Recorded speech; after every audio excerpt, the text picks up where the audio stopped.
Elle est follement amoureuse de lui, elle voudrait l'épouser tout de suite, mais elle ne peut pas. Elle, c'est une riche aristocrate italienne qui vient de divorcer. Elle a reçu son guet, son acte de divorce en bonne et due forme, mais elle ne compte pas en rester là. Elle veut tout de suite se remarier avec son crush, un très bel homme qu'elle vient de rencontrer et dont elle est follement éprise.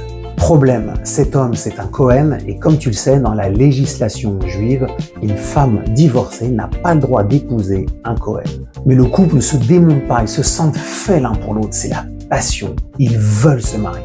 Ils vont trouver tous les rabbins d'Italie en espérant que l'un d'eux sera un peu plus conciliant, il n'y a rien à faire, aucun rabbin ne veut les marier, si bien qu'ils décident d'intenter un procès au rabbinat devant un tribunal italien. Leur objectif, obtenir une injonction civile pour forcer le rabbinat à les marier sous la roupa. Le Cohen possède un argument choc. Selon lui, le verset de la Torah qui interdit l'union d'un Cohen avec une femme divorcée, c'est « Veisho gerusho, meisho lo yikor », ce qui signifie « Et une femme divorcée d'un homme, il ne prendra pas ». Sous-entendu, c'est seulement si la femme a été divorcée d'un homme, dit-il, renvoyée par l'homme, le Cohen ne peut pas l'épouser.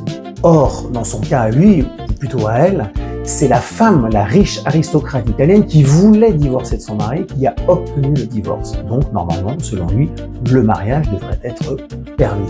L'affaire est finalement portée devant l'empereur italien lui-même. Mais comme il s'agit d'une affaire religieuse, il se déclare incompétent et il décide de transmettre le cas, de soumettre le cas à un érudit juif qui ne serait pas un rabbin. Un érudit libéral est trouvé et miraculeusement, il va statuer quelque chose de juste. Nulle part dans la Torah, dit-il, n'est mentionné la possibilité qu'une femme puisse obliger son mari à divorcer.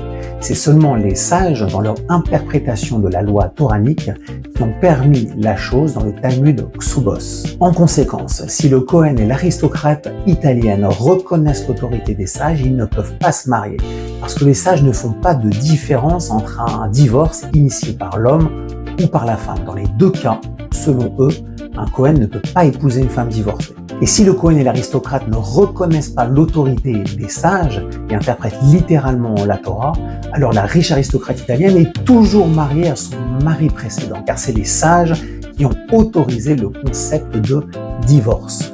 Le mariage entre les deux n'a donc pas eu lieu, et si tu n'as rien compris, reprends depuis le début.